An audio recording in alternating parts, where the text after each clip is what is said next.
Estimados irmãos espíritas e não espíritas, sejam bem-vindos ao nosso canal.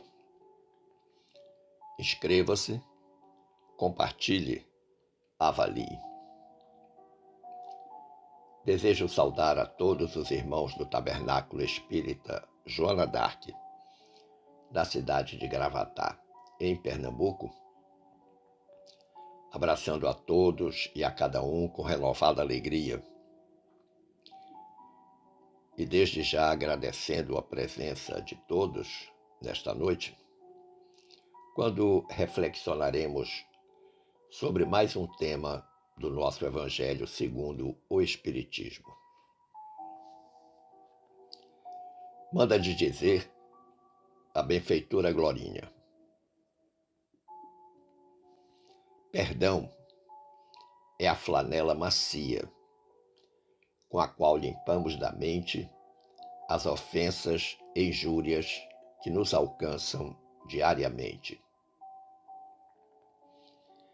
Mas é também o tônico revigorante do coração cansado das decepções da vida. Foi-nos solicitado pela direção da casa conversarmos um pouco sobre o perdão, objeto do capítulo 10 de nosso Evangelho, cuja temática central é Bem-aventurados os misericordiosos. E o título da reflexão ora proposta é Perdoai para que Deus vos perdoe.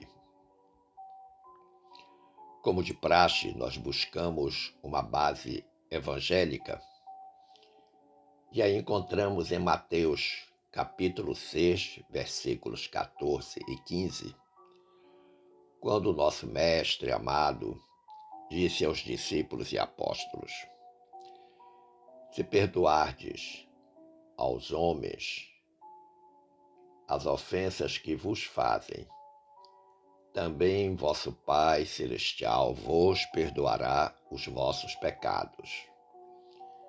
Mas se não perdoardes aos homens, tampouco vosso Pai vos perdoará os vossos pecados.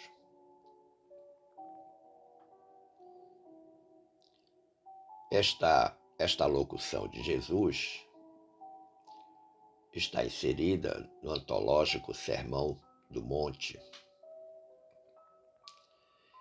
E considerando que no nosso Evangelho ela está lá no capítulo 10, Bem-aventurados os misericordiosos, a primeira pergunta que nos salta à mente: o que entendemos por misericórdia? Segundo o dicionário Wise, misericórdia é sentimento de dor e solidariedade com relação a alguém que sofre uma tragédia pessoal ou que caiu em desgraça, acompanhado do desejo ou da disposição de ajudar ou salvar essa pessoa. Misericórdia é ainda dó, compaixão, piedade. É ato concreto de manifestação desse sentimento, como o perdão, como a indulgência, a graça e a clemência. Para a filosofia, o misericordioso se apieda e se condói dos sofrimentos alheios, buscando auxiliá-los.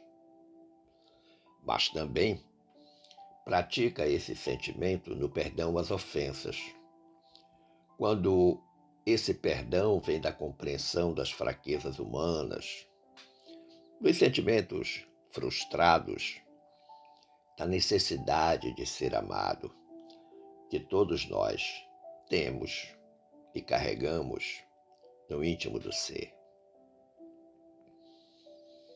Para a doutrina dos espíritos, A misericórdia é o complemento da brandura. Porquanto aquele que não for misericordioso não poderá ser brando e pacífico. Ela consiste no esquecimento e no perdão das ofensas. Item 4 do capítulo 10 do nosso Evangelho segundo o Espiritismo. O que há de comum nessas conceituações de misericórdia, encontradas no dicionário, na filosofia e na doutrina dos espíritos, que é um sentimento, portanto é algo que nasce no coração, que exige de cada um que pretende ser misericordioso a compreensão, em sua expressão mais ampla possível, o perdão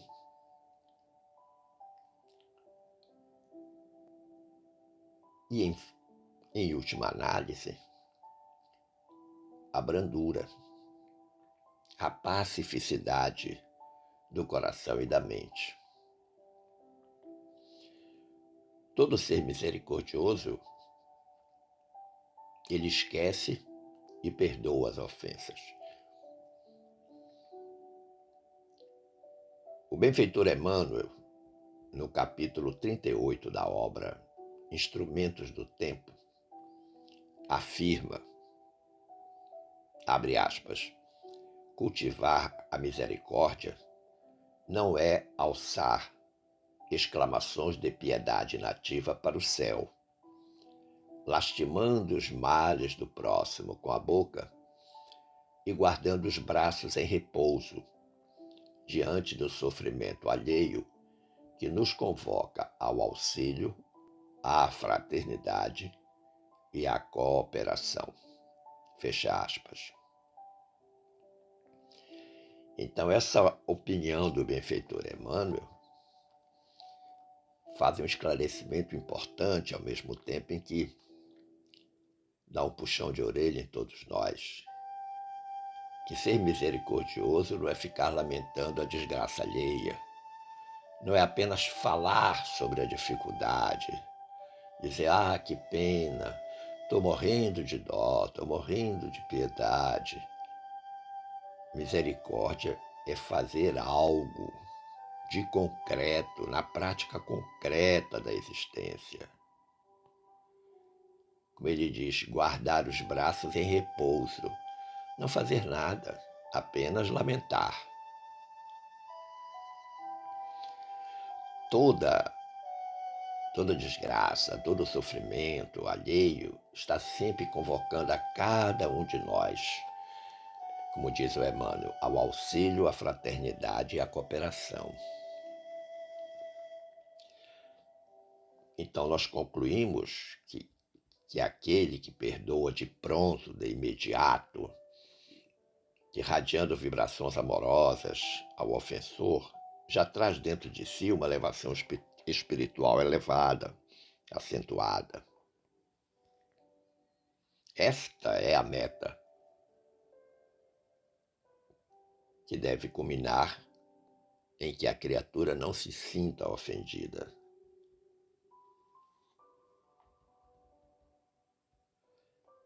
Mas você deve perguntar, por onde começar o treinamento da minha misericórdia?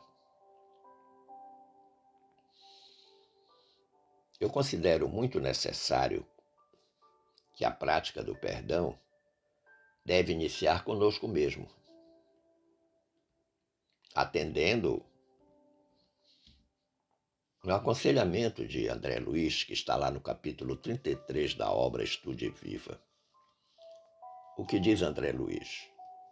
A ciência do perdão, todavia, tão indispensável ao equilíbrio quanto o ar é imprescindível à existência, começa na compreensão e na bondade, perante os diminutos pesares do mundo íntimo. Olha que interessante. começa na compreensão e na bondade perante os diminutos pesares do mundo íntimo, do nosso interior, das nossas dificuldades. E que pesares são esses? Aí o André Luiz, nesse capítulo 33, lá da obra Estude Viva, aponta pequeninas contrariedades que exigem o treinamento do perdão com vistas a questões mais graves e complexas. E ele assinala, então, entre muitas questões, a observação maliciosa, a referência pejorativa, o apelo sem resposta, a gentileza recusada, o benefício esquecido, gesto áspero, a voz agressiva, a palavra impensada, o sorriso escarnecedor, o apontamento irônico, a indiscrição comprometedora, o conceito deprimente, a acusação injusta, a exigência descabida, a omissão injustificável, o comentário maledicente, a desfeita inesperada, o menosprezo em família, a preterição sob qualquer aspecto, o recado impiedoso. E segue-se muitas outras circunstâncias, as quais o André Luiz chama de pequeninas contrariedades. E todas essas circunstâncias, elas servem de treinamento para o perdão que nós devemos ter ou desenvolver. Nós já passamos por essas circunstâncias alguma vez? Sim ou não? Provavelmente, muito provavelmente, todos nós diremos que sim. E diante delas, o que fazer? Eu creio que o desafio é tão grande que o Chico dizia que a virtude mais difícil de ser posta em prática é a do perdão. E ele justificava essa dificuldade dizendo: perdoar exige um esforço de autossuperação muito grande. Esforço de autossuperação, de superar as nossas pequenezes, as nossas imperfeições, a nossa mania e a nossa maneira do julgamento precipitado, da incompreensão. Nós precisamos reconhecer que Jesus deixou bem claro para todos nós que o perdão é a outra face do amor. Mas como nós podemos operacionalizar o perdão?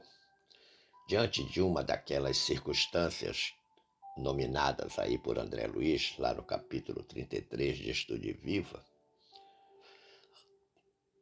nós estamos diante de uma situação daquelas e como é que nós vamos fazer? No nosso Evangelho segundo o Espiritismo, capítulo 10, Perdoai para que Deus vos perdoe, existem algumas colocações que nós precisamos lê-las e praticá-las, compreendê-las, internalizá-las, para que nós possamos então aprender a perdoar. Lá no item 6 desse capítulo 10 está escrito: ai daquele que diz, nunca perdoarei. Esse, se não for condenado pelos homens, sê-lo-á por Deus. Você já passou por isso ou já ouviu alguém dizer isso? Se não for condenado pelos homens, será por Deus. Isso é justiça divina. Não há como nós escaparmos da justiça divina. No item 7 está escrito: com que direito reclamaria ele o perdão de suas próprias faltas, se não perdoa as dos outros? Isso tem tudo a ver com a lei de causa e efeito. Eu recebo aquilo que eu dou. Eu colho aquilo que eu planto. Como nós podemos reclamar que as pessoas não nos perdoam se nós não perdoamos as pessoas? No item 8 desse capítulo 10, Jesus nos ensina que a misericórdia não deve ter limites. Quando diz que cada um perdoe ao seu irmão não 7 vezes, mas 70 vezes 7 vezes. Denotando que o perdão é uma ação intérmina. Não acaba nunca, nós temos que estar sempre preparados para perdoar. Mas você vai dizer assim: mas eu já perdoei essa criatura milhares de vezes. Continue perdoando. A dificuldade é dela, não pode ser sua. Agora, é fato que nessa questão do perdão nós precisamos tomar muito cuidado com a dissimulação. O falso perdão, o perdão da boca para fora.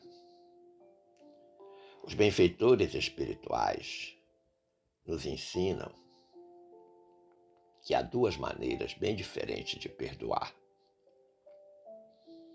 Uma grande, nobre, verdadeiramente generosa, sem pensamento oculto, que evita, com delicadeza, ferir o amor próprio e a suscetibilidade do adversário, daquele que nos ofendeu.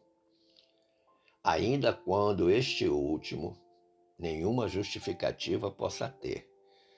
Ou seja, mesmo que a criatura não tenha nenhuma razão em praticar aquela ofensa contra a gente, aquela indelicadeza, ainda assim, nós temos que perdoar.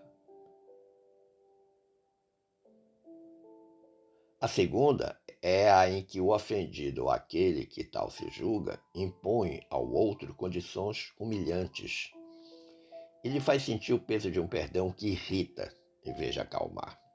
Isso é muito comum, especialmente em família, nas relações afetivas, marido e mulher, pai e filho, mãe e filhos. Entre grandes amigos, o sujeito tem vontade de perdoar, quer perdoar, mas impõe condições. E que os benfeitores estão chamando de condições humilhantes. Olha, eu vou perdoar, mas aí impõe uma série de condições. Popularmente, disse que a maioria das pessoas perdoa da boca para fora, porque o sentimento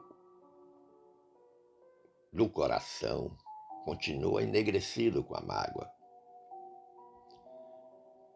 E nesta condição, qualquer um de nós começa a alimentar pensamentos desalinhados, desajustados, desviados das leis divinas.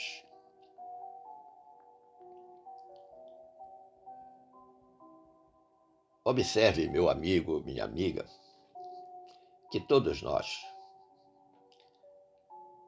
temos hábitos de higiene, ações de higiene e cuidado com o nosso corpo físico, através da alimentação cuidadosa, do banho 3 vezes ao dia, do sono regular, da limpeza da moradia, no uso de roupa limpa, entre muitas outras providências diárias que tomamos com vistas ao nosso corpo físico. Mas aí vem a grande pergunta: como é que nós fazemos a higiene da alma? Do corpo todos sabemos.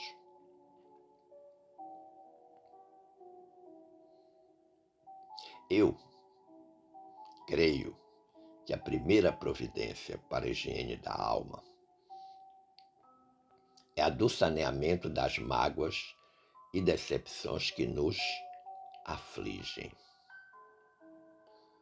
O que é sanear? Limpar. Tirar da mente e do coração tudo aquilo que causa peso, causa dor, sofrimento, decepção.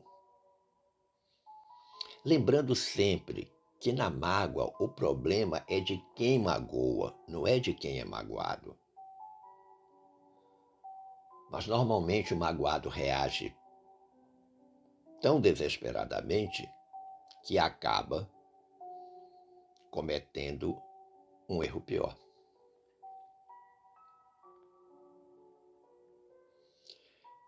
Você poderá dizer com razão: é muito difícil perdoar uma traição. E eu lhe pergunto: quem falou que é fácil?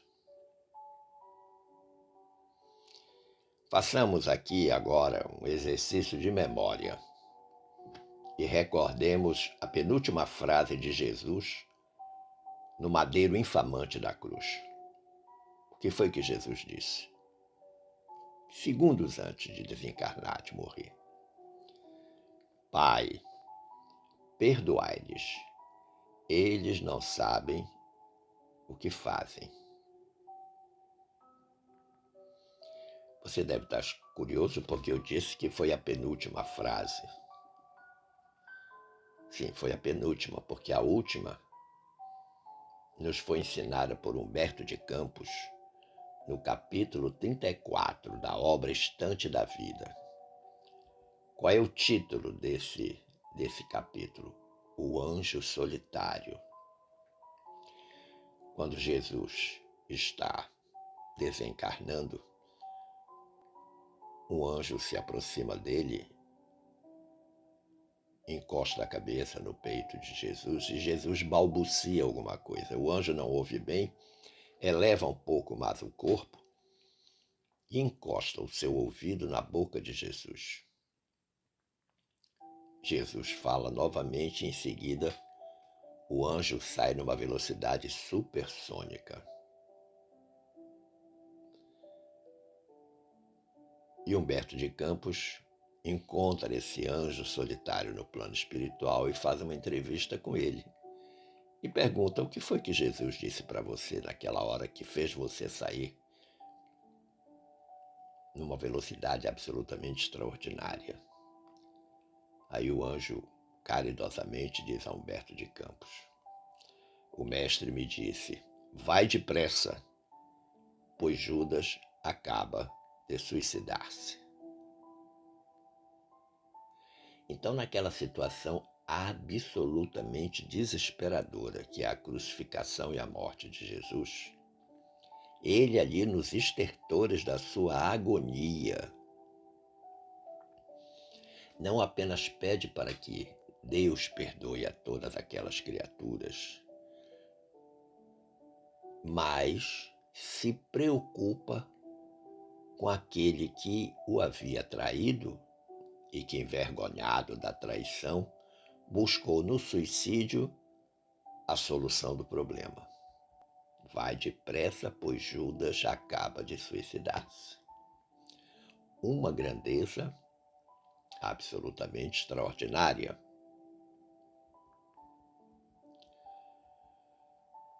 Existe um roteiro que eu chamo de roteiro apropriado, que eu extraí do capítulo 35 da obra Fonte Viva. Capítulo 135 da obra Fonte Viva. Um roteiro para lá de especial nessa questão do perdão, em que o benfeitor Emmanuel vai nos ensinar como agir. Todos nós gostamos de um receituário, de um manual de operações. O Emmanuel começa dizendo: por mais graves te pareçam as faltas do próximo, não te detenhas na reprovação. Condenar é cristalizar as trevas, opondo barreiras ao serviço da luz. Nestas duas primeiras frases, algo importante. Tem a questão do nosso julgamento, a gente sempre acha que o que os outros fazem para a gente é gravíssimo, e lá logo de imediato já reprova, já critica, já reage. Mas aí ele está dizendo que quando a gente condena, quando a gente reprova, a gente cristaliza as trevas, ou seja, a gente enegrece o sentimento, o coração. E aí a luz que deveria nos alcançar, no sentido de clarear a nossa mente, não nos alcança porque nós estamos absolutamente presos a estas trevas que a nossa reprovação, a nossa condenação provocou. Diz o Emmanuel, procura nas vítimas da maldade algum bem com que possas soerguê-las, assim como a vida opera o milagre do reverdecimento nas árvores aparentemente mortas. Antes de tudo, lembra quão difícil é julgar as decisões de criaturas em experiências que divergem da nossa. O Emmanuel está pedindo que nós façamos um esforço de bondade, de misericórdia, para procurar naquele que está nos agredindo, nos ofendendo, alguma coisa com a qual nós possamos melhorar a condição dela. Está usando aí uma analogia que é a do reverdecimento nas árvores. Depois do outono, as árvores voltam a florescer. Elas ficam aparentemente mortas, tanto no outono quanto no inverno, mas depois elas recuperam a sua beleza. E o Emmanuel está fazendo essa sugestão em relação às pessoas a quem ele classifica como vítimas da maldade, da própria maldade. E faz um alerta, dizendo para todos nós que é muito difícil nós julgarmos qualquer pessoa, principalmente quando a opinião dessa criatura é diferente da nossa. Nós somos, nós somos condescendentes e misericordiosos com aqueles que pensam como nós, mas se o pensamento for divergente, acaba a nossa misericórdia. Diz o Emmanuel, se há quem nos ame as qualidades louváveis, há quem nos destaque as cicatrizes e os defeitos. Isso é muito comum. Isso é muito comum. Nós muitas vezes elogiamos uma pessoa, dizemos que ela é isso, que é aquilo, listamos uma série de virtudes. Invariavelmente colocamos uma conjunção adversativa, né? Mas, porém, todavia, contudo, e aí apontamos os defeitos. O Emmanuel disse, há quem ajude, exaltando-nos o porvir luminoso, há quem nos perturbe, constrangendo-nos à revisão do passado escuro. Isso nas brigas de marido e mulher é muito comum. Todo mundo abre lá o baú do passado e começa a tirar todas as coisas erradas, todos os equívocos e as imperfeições que o cônjuge praticou no passado. E aí o Emmanuel vai sintetizar dizendo,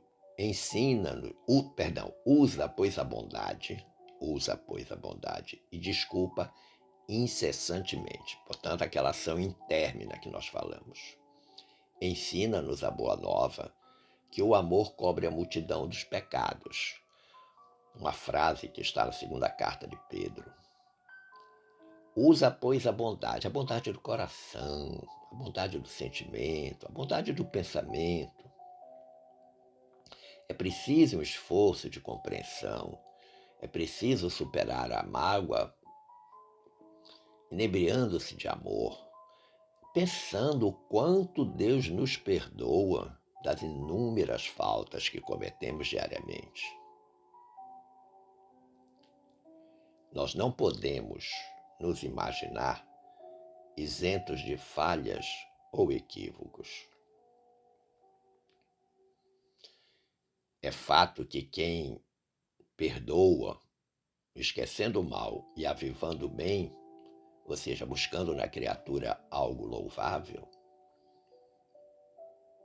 recebe de Deus, do Pai Celestial, na simpatia e na cooperação do próximo, uma espécie de alvará de libertação de si mesmo.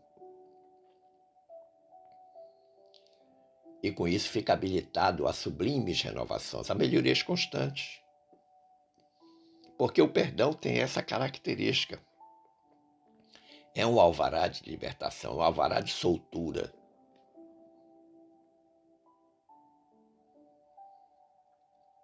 O benfeitor Emmanuel, do alto da sua inteligência, ensina-nos, dizendo: quem te fere ou te espanca, já tem a dor da culpa. Não precisas punir quem já sofre por si. Olha que interessante. Aquilo que eu falei anteriormente, o problema é do ofensor, não é do ofendido. O ofensor já está num estado complicado. Eu não posso me complicar nivelando-me a ele na imperfeição. A veneranda Meimei, Irma de Castro, recomenda no capítulo 74 da obra Cartas do Coração, é uma obra mediúnica de Francisco Cândido Xavier, nos ensina, dizendo para que desculpemos infinitamente, porque só a bondade torna a vida realmente grande e em condições de ser divinamente vitoriosa, sentida com sinceridade e vivida em gloriosa plenitude. Olha que interessante. Vem de novo a questão da desculpa infinita, do perdão infinito, da ação intérmina. E duas condições ela aponta aqui. Que a bondade do coração de cada um de nós vai tornar a vida realmente grande. A vida que nas duas perspectivas, tanto da existência vivida ou já vividas, como vida no sentido do espírito. E que ela diz que vai garantir condições de ser divinamente vitoriosa essa vida. Porque quem perdoa verdadeiramente, ele precisa sentir esta vitória. Desde que o perdão seja sincero, efetivo, sem nenhuma dissimulação. E quem consegue fazer isso, como ela diz, vai viver numa gloriosa plenitude. Por fim, meus amigos, eu fui buscar na obra Agenda Cristã, mais especificamente no capítulo 38. A Agenda Cristã é uma obra de André Luiz e Chico Xavier. O título desse capítulo 38 é Sui Generis. É um receituário. Não estrague seu dia. Olha que título interessante. Não estrague seu dia. E lá o André Luiz vai nos dar uma receita perfeita ante as dificuldades que a todos nós alcançam na luta do dia a dia. Vejamos aí essas dificuldades que o André Luiz nos aponta. 10 dificuldades. A sua irritação não solucionará problema algum. Dificuldades, 10 receitas para as dificuldades, né? Corrigindo, 10 receitas para dificuldades. Primeira receita, a sua irritação não solucionará problema algum. Diante das coisas que nos acontecem, invariavelmente nós ficamos irritados, aborrecidos. Segunda, as suas contrariedades não alteram a natureza das coisas. Olha que interessante. Ficar aborrecido, contrariado, não vai mudar aquilo que está acontecendo em nada. Os seus desapontamentos não fazem o trabalho que só o tempo conseguirá realizar. Porque diante de uma dificuldade, diante de uma tristeza, de uma dor, de um sofrimento, de uma ofensa, nós vamos ter que dar tempo ao tempo, porque é o tempo que vai ajudar no processo da correção. O seu mau humor não modifica a vida. A sua dor não impedirá que o sol brilhe amanhã sobre os bons e os maus. Circunstâncias que nós experimentamos diante das dificuldades. Mas ele diz mais: a sua tristeza não iluminará caminhos, o seu desânimo não edificará ninguém. As suas lágrimas não substituem o suor que você deve verter em benefício da sua própria felicidade. As suas reclamações, ainda mesmo efetivas, jamais farão nos outros um só grama de simpatia por você. Pelo contrário, nós vamos ser antipatizados. E ele arremata dizendo: não estrague seu dia. Não estrague seu dia. Então, meu amigo, minha amiga, aprendamos com a sabedoria divina a desculpar infinitamente, construindo e reconstruindo sempre para o infinito bem, para aquela vivência gloriosa que falou a nossa querida Meimei. Agradecendo o carinho e atenção de todos, as boas vibrações dispensadas, eu desejo que fiquemos todos em paz com Jesus. Um forte abraço.